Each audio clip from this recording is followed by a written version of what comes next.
आप सभी दर्शकों का एक बार फिर से स्वागत है। प्रिय दर्शकों, हम आशा करते हैं कि आप हमें सुनते हैं और देखते हैं और परमेश्वर की बातों से अपने जीवन को लाभान्वित करते हैं। जी हाँ, हमारे कार्यक्रम का यही उद्देश्य है कि परमेश्वर के हृदय की बातें आपके सामने रखी जा सकें, ताकि आप भी प्रभु के मन की बातें जान सकें। हमारे आज के अध्ययन में अध्याय 16 को हम शामिल करेंगे।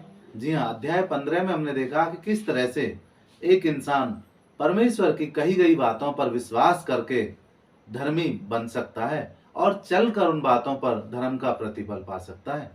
जी हाँ, आज एक बार फिर से हम अपने कार्यक्रम को लेकर आप सबके बीच उपस्थित हैं। आइए इससे पहले कि अध्ययन करें, प्रभु से प्रार्थना करें।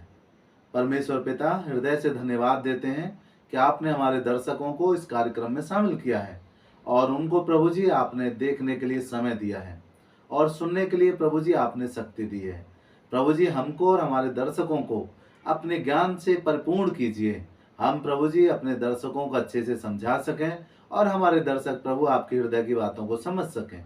अपनी पवित्र आत्मा को हमारे बीच में आने दीजिए, ताकि हम प्रभु जी तेरे पवित्र वचन का अध्ययन आनंद के साथ कर सकें। प्रभु जी, सारी बातों में आदर सम्मान आपको देते हुए प्रार्थना अपने उद्धारकर्ता यीशु के नाम से मांगते हैं, आमीन। प्रिय दर्शकों, यहाँ पर हम एक बात देखते हैं। जो अब्राहम की पत्नी है, वो बुजुर्ग होती चली जा रही है और उसके मन में ये ख्याल आता है कि उसके पास तो संतान है नहीं, उसकी कोख से तो कोई बच्चा पैदा हुआ नहीं है, तो क्यों ना वो अपनी दासी हाजरा को अपने पति के लिए दे दे, ताकि वो उसकी पत्नी बन जाए और पत्नी बन जाए तो उससे संतान उत्पन्न हो और उससे उनका वंश आगे बढ़े। इसी मनसा से वो अपनी दासी को अपने पति के लिए दे देती है और पति के लिए जब दे देती है तो अब्राहम उसके पास जाता है और कुछ दिनों के बाद में हम देखते हैं कि उसके गर्भ रह जाता है। जी हाँ, सारा के नहीं, हाजरा के, जो दासी है, उसके जैसे ही पेट में बच्चा रह जाता है तो वो बहुत ज्यादा अपने आप में फूली नहीं समाती और कहती है कि मेरी मालिकन पर तो कोई बच्चा है नहीं, मेरे पास बच्चा है। तो वो अपने अधिकार को भूल जाती है। वो इस बात को भूल जाती है कि वो इस घर की दासी है। बात को लेकर के सारा के मन में जलन उत्पन्न हो जाती है और वो अब्राहम से कहती है कि ये जो मेरी दासी हाजरा है, ये सही व्यवहार नहीं करती है और फूली नहीं समाती है, मुझे चिढ़ाती है। तो अब्राहम सारा से जो कि प्यार करता है और कहता है कि तू तो मेरी सगी पत्नी है, तू बता इसके साथ क्या किया जाए। तो सारा क्या करती है साथी, उसको थोड़ा थोड़ा दुख देने लगती है और उसको भागने पर मजबूर कर देती है। और वो जब घर से निकलती है तो साथियों दूर भाग जाती है और एक ऐसे जंगल में चली जाती है जहां पर उसको भारी कष्ट होता है। ना खाना है, ना पहनने के लिए कुछ है, भूख और प्यासी है वहां पर। तो वहां पर परमेश्वर का एक दूत उसे दिखाई देता है और दूत उससे कहता है, तू यहाँ क्या कर रही है, तू लौट जा अपनी स्वामिन के पास। देखिए अध्याय 11 में हम देखते हैं, और यहोवा के दूत ने उससे कहा, देख तू गर्भवती है और पुत्र को जनेगी। साथियों, हम अध्याय 16 के वचन 9, 10, 11 एक साथ देखें क्या लिखा है। यहोवा के दूत ने उससे कहा, अपनी स्वामिन के पास लौट जा और उसके बस में रह। और यहोवा के दूत ने उससे कहा, मैं तेरे वंश को बहुत बढ़ाऊंगा, यहाँ तक कि बहुतायत के कारण उसकी गणना ना हो सकेगी। यहाँ साथियों हमें देखने की जरूरत है, जैसे अब्राहम के लिए आशीष मिली, वैसे ही अब्राहम की दासी के पुत्र के लिए भी कुछ आशीष है। पर हम यहाँ एक बात देख सकते हैं, 11वें वचन में लिखा है, और यहोवा के दूत ने उससे कहा, देख तू गर्भवती होगी और पुत्र को जनेगी, सो उसका नाम इस्माइल रखना, क्योंकि यहोवा ने तेरे दुख का हाल सुन लिया है। साथियों, यह सब वाकया उसने देखा है हाजरा ने उस बियावान जंगल में, तो वो बहुत ज्यादा डर गई है और डरते डरते खुशी के मारे आनंदित है और कह रही है कि मेरा परमेश्वर यहां भी मुझे देखता है। इस जंगल में मैं भाग आई हूं, डर की वजह से भाग आई हूं, मेरी स्वामन मुझे परेशान कर रही है और यहाँ मैं अकेली हूं। यहाँ भी मेरे परमेश्वर ने मेरी सुधि ली है और यहाँ भी वो दूत बनकर मुझे दर्शन दे रहा है। इस आनंद के मारे वो यहोवा का नाम रखती है, परमेश्वर का एक नाम देती है और वो बहुत ही विचित्र नाम है। यहाँ लिखा है 13वें वचन में, तब उसने यहोवा का नाम जिसने उससे बातें की थी अत्ताइल रोई रखकर कहा, कि क्या मैं यहाँ भी उसको जाते हुए देखने पाई जो मेरा देखने हारा है। साथियों, यहाँ एक रोमांचकारी बात जिसको मैं आपको बताना चाहता हूँ। हम दुख और परिस्थिति में क्यों ना हो, लेकिन परमेश्वर की नजरों में है। परमेश्वर की आंखें हमेशा लगी रहती हैं। सारा जब उसको दुख देती है तो हजरा वहां से निकल जाती है, भाग जाती है। बियाबान जंगल में कौन किसका है, वहां पर परमेश्वर का दूत, साक्षात परमेश्वर उसको दर्शन देते हैं और कहते हैं तू एक पुत्र जनेगी, उसका नाम इस्माइल रखना, और जा लौट कर अपनी स्वामिन के यहाँ चली जा। साथियों, अब्राहम के लिए परमेश्वर ने प्रतिज्ञा की कि तेरे एक पुत्र होगा, और एक ही पुत्र नहीं होगा, तेरी संतान अनगिनत होगी। लेकिन चूंकि उम्र बढ़ती जा रही थी, सब्र का बांध टूटता चला जा रहा था, तो उसकी पत्नी ने उससे कहा कि तू एक मेरी दासी है, उसके साथ संतान उत्पन्न कर। और साथियों, दासी के साथ संतान उत्पन्न की गई। परमेश्वर चूंकि दया का धनी है, उसने अब्राहम के इस दासी के पुत्र को भी आशीष दी। कई बार साथियों, हम अपने स्वामियों से भाग जाते हैं, अपने बॉस या अपने परिवार के मुखिया से भाग जाते हैं, कष्टों में मुसीबतों में हम अकेले निकल जाते हैं, लेकिन परमेश्वर वहां भी हमारे साथ बना रहता है। परमेश्वर की निगाहें, जी हाँ साथियों, परमेश्वर की निगाहें हमेशा अपने लोगों पर बनी रहती हैं।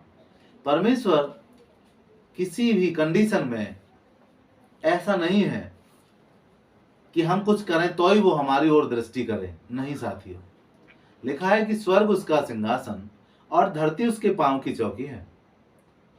साथियों, धरती पर चाहे छोटे, चाहे बड़े, चाहे बुरे, चाहे बावरे, कैसे भी इंसान क्यों ना हो, सब पर उसकी नजर है।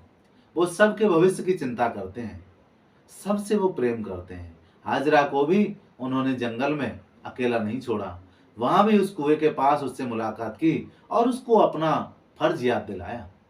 और क्या फर्ज याद दिलाया साथियों, कि तू जा अपनी उसी स्वामिन के पास चली जा जहां से तू भाग आई है। क्या आप सोचते हैं, सारा जो वहां उसको दुख देती थी हाजरा को, क्या वो दुख सहन करने दोबारा लौट जाए? पर परमेश्वर की इच्छा है कि हम परिस्थिति से ना भागें, जहां हैं वहां वापस चले जाएं और अपनी स्थिति ठीक करें, अपने आप को आज्ञाकारी रखें। जी हाँ, जब हम दूसरों की बात मानते हैं, तब हमारे अंदर परमेश्वर की बात मानने की क्षमता उत्पन्न होती है। अपने से बड़ों की, अर्थात सही मार्गदर्शन करने वालों की बातें हमें मानना जरूरी है, चाहे उनके साथ चलने में कष्ट क्यों ना हो। हाजरा ने कष्ट उठाया, लेकिन देवदूत की बात सुनकर वापस लौटी है। आगे हम देखेंगे कि वो वापस लौटती है और किस तरह से वो पुत्र को वहां पर जन्म देती है। पर यहाँ मूल बात मैं आपको यही सिखाना चाहता हूँ कि जब किसी भी व्यक्ति को, जिसके साथ परमेश्वर की प्रतिज्ञा हो, परमेश्वर का उसने दर्शन पाया हो, उसकी प्रतिज्ञाओं को साकार होने में, दर्शन को साकार होने में देरी लग रही हो, तो उसको अपना सब्र और धीरज नहीं खोना चाहिए। उसे धीरज के साथ इंतजार करना चाहिए। परमेश्वर कब किस समय किसको आशीष दे, कोई पता नहीं। अब्राहम की पत्नी और अब्राहम बुजुर्ग होते जा रहे थे, उन्होंने अपना मार्ग निकाला नया, परमेश्वर की प्रतिज्ञा पर विश्वास करने में धीमे हो गए और उन्होंने अपनी हाजरा दासी के द्वारा अपनी संतान उत्पन्न की। लेकिन ये वो संतान नहीं थी साथियों जो प्रतिज्ञा की वारिस थी। प्रतिज्ञा की वारिस तो आने वाले समय में उसकी सगी पत्नी सारे के द्वारा ही उत्पन्न होने वाली है। जी हाँ, आने वाले पाठों में हम देखेंगे कि किस तरह से सारा के साथ परमेश्वर की वाचा पूरी होती है और सारा भी पुत्र उत्पन्न करती है और सारा की बांझ कोख भी खुल जाती है। यहाँ पर सारा की चाल उसको ही उस परेशानी में फंसा रही है। पहले उसने अपने पति के लिए अपनी दासी दे दी है और दासी से संतान हो गई है, लेकिन अब वो उससे ही जलन रखने लगी है। साथियों, हमारे स्वामी चाहे कितने भी क्रूर क्यों ना हो, हमें उनकी बात मानना बहुत जरूरी है। जब हम उनकी बात मानते हैं तो निश्चय मान लीजिए कि हमारे जीवन में आशीष आती है। कई बात इसमें सीखने लायक भी है। हमें अपनी परिस्थिति से भागना नहीं है। अगर हम भाग भी जाते हैं तो परमेश्वर की नजरों में है, इसलिए हमें लौट कर वहीं पे आ जाना चाहिए जहां पर हम हैं। हमें इस पाठ से बहुत सी शिक्षाएं मिलती हैं। हमें कभी भी अपनी आशीषों पर घमंड नहीं करना चाहिए, अपनी आशीषों की वजह से दूसरों को नीचा नहीं दिखाना चाहिए। जी हाँ साथियों, जो कुछ हमारे पास आज है उसके लिए शुक्र करो प्रभु का, लेकिन लोगों के ऊपर मत थोपो, लोगों को नीचा मत दिखाओ। यहाँ क्या किया, यहाँ पर हाजरा ने यही तो किया। जबकि वो जानती थी कि मेरा स्वामी जो है अब्राहम उसकी सगी पत्नी है सारे, लेकिन वो सारे से ही जलन रखने लगी। और जब सारे से जलन रखने लगी तो उसका परिणाम ये हुआ कि वो जलन के मारे सारा उसको दुख देने लगी और वो वहां से भागी।